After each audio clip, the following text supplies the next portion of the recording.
3, 2, 1. Open the justice.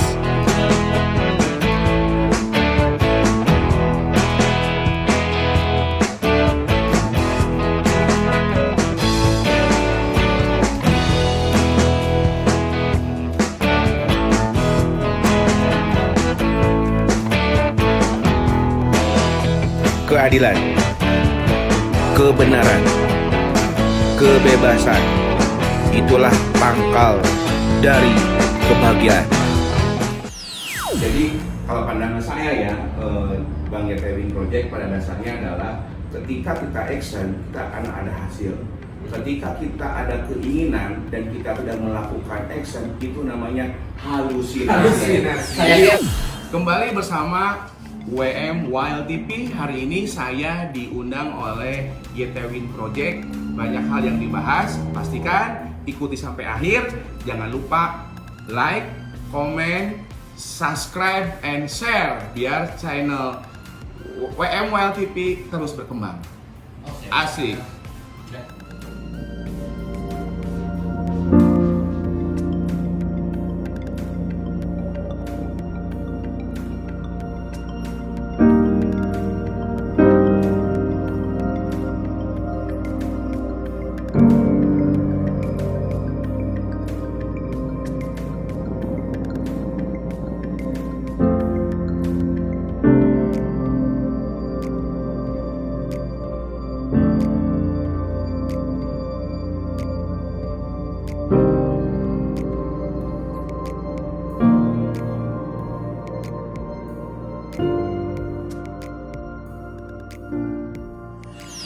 Halo, assalamualaikum warahmatullahi wabarakatuh. Oke teman-teman, jumpa lagi di YT Project. Malam hari ini saya kedatangan dengan teman-teman saya dari advokat milenial. Ada Kang Indra, ada Kang Bila, dan ada Bang Wildan. Oke, nah tentunya hari ini kita ingin melakukan perbincangan yang santai tapi kita serius ya. Siap. Oke, siap. Nah, tadi kita sudah sempat berbincang sebagian. Nah, sebenarnya ada hal yang ingin kita bincangkan ya, terutama semoga ini bisa menjadi solusi buat teman-teman dalam hal bidang ekonomi. Nah, oke, teman-teman, banyak sekali yang bertanya, bahkan di media sosial banyak sekali orang yang men-share tentang usaha-usaha bisnisnya, banyak sekali. Ada yang mencari usaha-usaha di tengah pandemi ini, banyak yang kesulitan ekonomi, di mana ekonomi ini terhajar dengan di mana di pandemi ini sektor ekonomi terhajar ya. Nah, terpuruk sekali ya. Nah, insya Allah di perbincangan kita hari ini kita bisa mendapatkan sebuah solusi. Namun, karena kita tahu sendiri bahwa advokat milenial kan sesuai dengan namanya advokat ya, di bidangnya hukum. Iya. Tapi saya ingin melakukan perbincangan di luar segmen hukum. Oke, karena kita biasanya ngobrolnya tentang hukum-hukum ya. Nah, saya ingin sekali ada satu hal yang baru untuk penonton juga dan untuk kita juga, mungkin ini bisa menjadi solusi mata pencaharian baru untuk teman-teman. Nah, oke. Nah, pertanyaan yang nanti mungkin saya berikan kepada advokat milenial ini sebenarnya tidak terkait dengan hukum, tapi boleh nggak sebenarnya, misalkan advokat kan di bidangnya hukum gitu ya, boleh nggak advokat itu melakukan bisnis-bisnis di luar bidang hukum maksudnya? Oke. Nah, cuman sebelumnya kita harus tahu dulu bahwa bisnis itu ada yang baik dan ada yang buruk, ada yang aman dan yang tidak aman. Nah, menurut dari pandangan advokat milenial ini, bisnis yang aman, yang bagus sekali di masa pandemi ini sebenarnya apa? Oke. Nah, untuk yang pertama kita ke Kang Indra dulu. Oke. Nah, ladies first. Oke. Kang Indra, menurut Kang Indra, bisnis yang aman saat ini di luar pembicaraan kita bidang hukum ya. Oke, kira-kira yang aman, yang bagus untuk teman-teman kita di luar sana apa nih Kang Indra? Pakai dulu ini kan ya. Oke. Biar kedengeran. Jadi kalau menurut saya dan apa yang saya pernah alami gitu kan, jadi sesudah saya kuliah itu kan saya kerja beberapa tahun kerja, terus saya juga belum pernah usaha. Sebab apa? Dikala saya usaha pasti bangkrut dan sebagainya gitu ya. Jadi saya sudah kerja, beres kerja, memutuskan untuk sekolah profesi dan jadi pengacara. Dan bagi saya jadi seorang pengacara, advokat ataupun lawyer itu adalah suatu penghasilan yang sangat menjanjikan. Apalagi di saat pandemi seperti ini kan, begitu ekonomi terpuruk, permasalahan semakin banyak gitu kan. Jadi otomatis orang-orang yang mempunyai permasalahan hukum itu semakin banyak kan. Makin banyak otomatis apa? Job-job untuk lawyer, advokat ataupun pengacara itu semakin banyak. Tapi gitu kan. Di skala banyaknya apa? Pekerjaan kasus gitu kan, perkara banyak juga sih mereka yang masalah pembayaran. Nah, jadi kalau akan tetap jadi advokat gitu. Ya, tapi masalah hobinya ya. Tapi kan yang namanya kita usaha, gitu mencari rezeki, jangan menampilkan hal itu. Siapa tahu saya juga pernah kan, karena ada perkara di datang, saya punya permasalahan begini. Karena misalnya saya tidak dibayar, dirumahkan, dan kompensasi gajinya saya dipotong seperti itu. Datang curhat kepada saya, sudah beres, lumayan kan rezeki mah ya kan, mau brownies mah gitu kan ya, mau sambel mah gitu kan, jadi hasil bumi ya. Hasil bumi lumayan lah daripada orang menanam. Kalau pandemi pandangan Akang tetap jadi advokat. Jadi advokat. Karena Akang tidak ada usaha lain. Ya, tapi saya juga kalau misalnya ada teman-teman ini punya masukan apa sih gitu kan, yang karena saya profesi pengen usaha, lah sharing lah gitu sama mana gitu. Jadi belum pernah usaha dari sekolah sampai kuliah, murni setelah lulus kuliah bergerak di bidang tetap di hukum ya. Ya, nggak pernah usaha ya. Berarti nggak pernah usaha nembak cewek juga. Kalau istri adalah pacar. Gagal betul. Kan ini kan kegagalan itu adalah keberhasilan yang tertunda gitu maksudnya kan. Jadi mereka yang teman-teman semua yang jadi lawyer itu jangan merasa bahwa di saat pandemi ini itu jadi suatu halangan kan. Lamun orang naik inisiatif gitunya untuk mencari suatu perkara, insya Allah ayah rezeki makin turun. Bukan nyari perkara ya. Bukan nyari perkara. Oke. Pandangan Pak Indra. Tetap jadi advokat dan menjadi usahawan yang fokus pendampingan masyarakat terkait dengan keadilan. Ya betul. Dan pendampingan untuk calon. Oke, makasih Kang Indra. Oke, tadi solusi dari Kang Indra kita sudah tahu sendiri. Jadi teguh sekali ya pendiriannya, luar biasa. Kudu. Terus pantang mundur. Oke, nah kita alihkan ke Kang Dila. Nah, kalau Kang Dila sendiri, Kang Dila bisnis apa selain dari usaha advokat ini Kang yang menurut Akang ini menguntungkan dan aman? Saya akan berbagi sedikit informasi kan mengenai bisnis yang saya jalani saat ini. Bisnis itu kan terbagi kan, ada bisnis itu secara langsung ataupun baik secara investasi.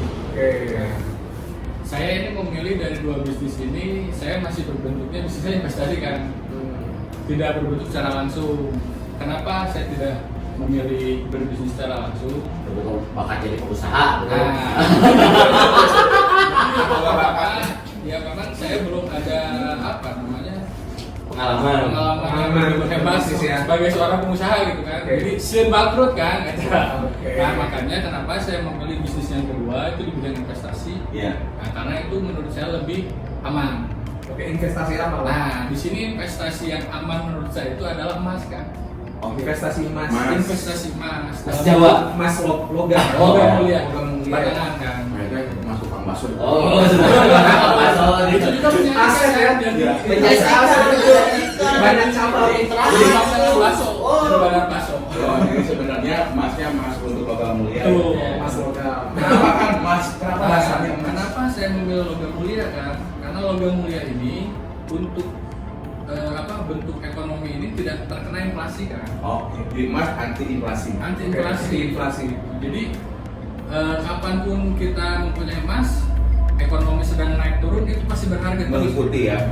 Soalnya kan dari zaman dulu sampai zaman sekarang, Iya. yang benda yang berharga itu salah satunya kan tidak tergantikan. Stabil ya. Jadi itunya naik lah ya, grafiknya ya. Apa yang naik? Itu. Tapi ada satu emas yang grafiknya kurun waktu itu bakal turun.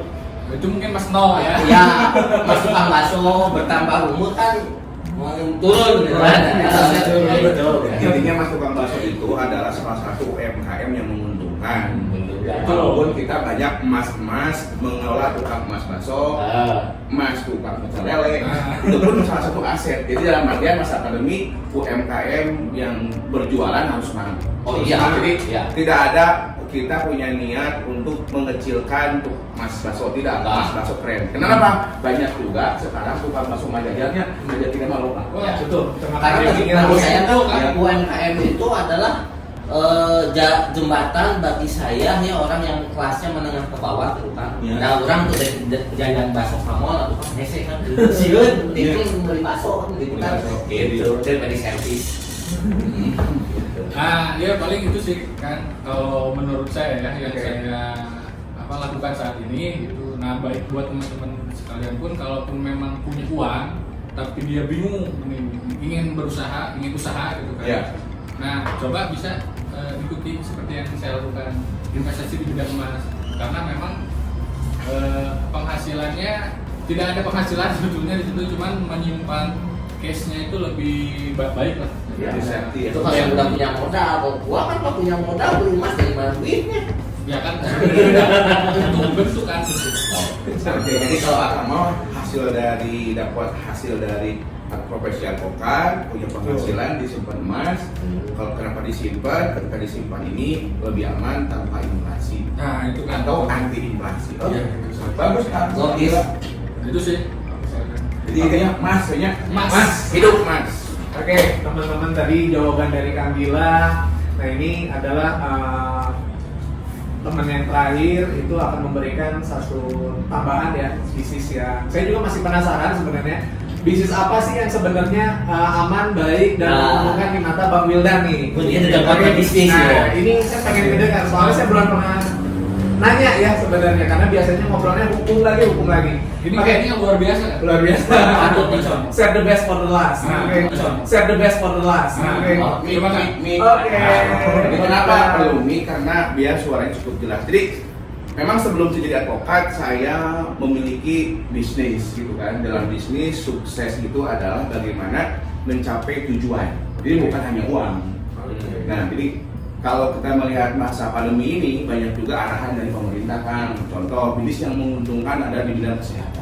Oh iya, Sanitizer, kita pakai menjual masker, itu pasti mantap lah. Jual jamu, jual Kan jamu namun lah Kang, jamu namun lah. jamu kuat segaran. Oh. Gitu kan. Nah, jadi Kang Lo and Exis gitu kan, saya berterima kasih ke Tewin Project selalu punya ide-ide cemerlang ketika membawakan podcastnya.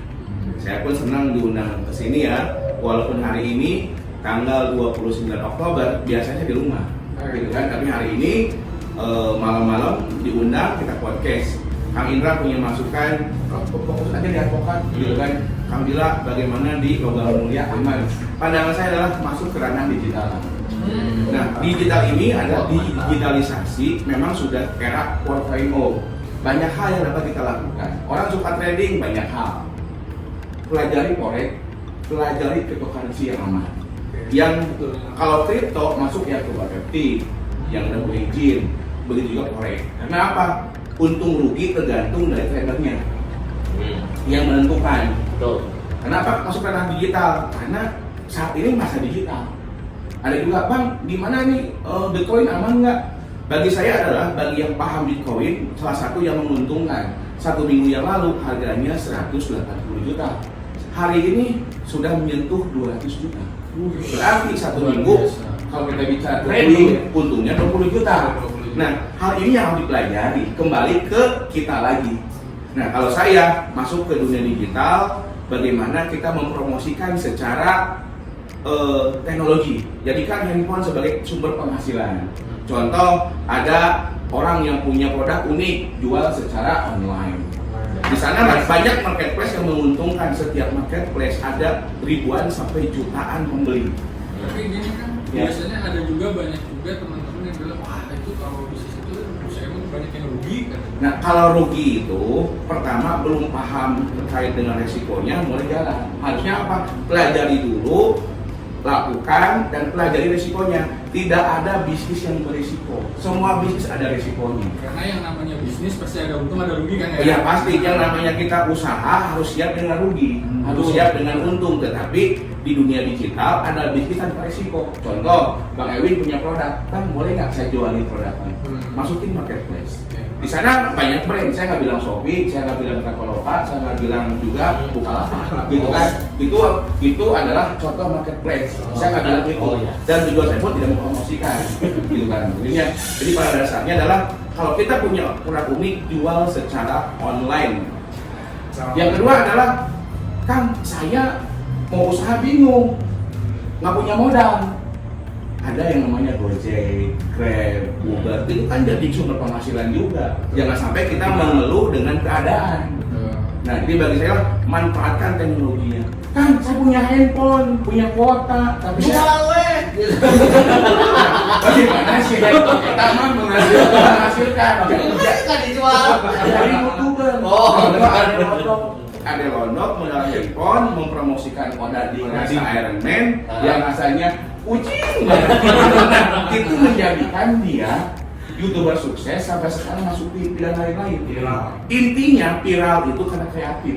Betul. Jadi Bang Yetewin sudah masuk ke ranah YouTuber atau ingin menggali penghasilan dari dunia digital internet, jadi YouTube dibayar oleh Google. Intinya apa? Nggak berisiko. Ya. Yang penting apa? Kreasi. Nah, bagi saya adalah masuk ke ranah digital. Banyak hal yang dapat kita lakukan, bahkan usaha saya juga alhamdulillah berkembang walaupun pandemi. Kenapa? Masuk ke dunia digital. Promosi melalui YouTube, memasarkan produk secara online. Akhirnya apa? Walaupun pandemi, dapur tetap memburu. Nah, jadi kalau saya seperti itu, Kambon Desis, jangan lupa ya, like, subscribe channelnya Yetewin Project biar selalu ada membahas podcast yang menarik terkait dengan perkembangan bisnis ataupun edukasi terkait dengan perkembangan zaman. Berarti Terima kasih ya, Yetewin ya. Kan berarti kira saya kudu buru-buru ngajain channel YouTube berarti kira. Eta. Hampir dalam beliau podcast kita Hah? kan Hah? untuk mengejar jam tayang dan subscribe. Oh berarti saya udah mau ketinggalan saya kan. Ya, jadi apa jadi advokat tetap harus punya channel YouTube. Oke siap. Semuanya punya. Oh, saya mah udah ada. Ini salah satu bentuk saya. Saya mah sekali buka 1000 subscribe nanti. Oke, jadi kalau pandangan saya adalah Kambon Desis, bisnis yang paling aman adalah masuk ke ranah digital, jadikan handphone sebagai sumber penghasilan. Ya. Gali di sana, pelajari di sana. Kalau nggak ada yang nggak paham mau belajar di YouTube, di Google bisa dicari semuanya. Betul. Jadi tidak ada sebuah masalah tanpa solusi. Yang penting kita kreativitas. Seperti Yetewin bikin channel YouTube asik. Oke. Mungkin itu aja ya. Oke, thank you Bang Wildan, thank you Ya. Chandra, thank you Kang Dila. Oke teman-teman, intinya banyak sekali bisnis-bisnis yang menguntungkan dan aman tentunya dan bahkan minim resiko ya Bang Ya. tadi ya. Salah satunya betul menggeluti dunia baru itu yaitu dunia YouTube ya teman-teman. Oke, yang terpenting adalah teman-teman harus punya kemauannya dulu. Ya. Kalau tidak bisa belajar. Ya. Banyak orang di luaran sana ingin sukses, Ya. tapi sedikit yang mau sukses. Ya. Oke, nah intinya pertemuan hari ini semoga menjadi salah satu solusi buat teman-teman untuk mendapatkan informasi bisnis-bisnis yang bisa sangat menguntungkan ya di tengah pandemi ini. Ya, jadi kalau pandangan saya ya, Bang Yetewin Project pada dasarnya adalah ketika kita action, kita akan ada hasil. Ketika kita ada keinginan dan kita sudah melakukan action, itu namanya halusinasi. Halusinasi. Saya dia mau Jangan pakai, banyak hal saya dia pakai fantasi. fantasi. Tukang udan, hiji deui ya. Ya. Bagi teman-teman atau masyarakat semua, zaman ini kan zaman canggih, zaman smartphone. Ya. Tak artikan smartphone teh naon, tong dikekeweuk wae smartphone. Nah, bisa beureun aja channel-channel YouTube mah atau orang melakukan usaha berbasis online gitu maksudnya kan. Oh, jadi les advokat nih gitu. Hah? Jadi bisa YouTuber gitu. Ya, mulai nambah. Ya. Jadi smartphone orang bawa smartphone bisa dong. Kamu buka HP Tapi canggih. sebetulnya gini kan, proses itu tidak akan mengkhianati hasil. kasih. Lagi di video yang berikutnya. Terima kasih Advokat Milenial atas Siap, sama-sama. jawaban-jawabannya. Oke, terima kasih, selamat malam.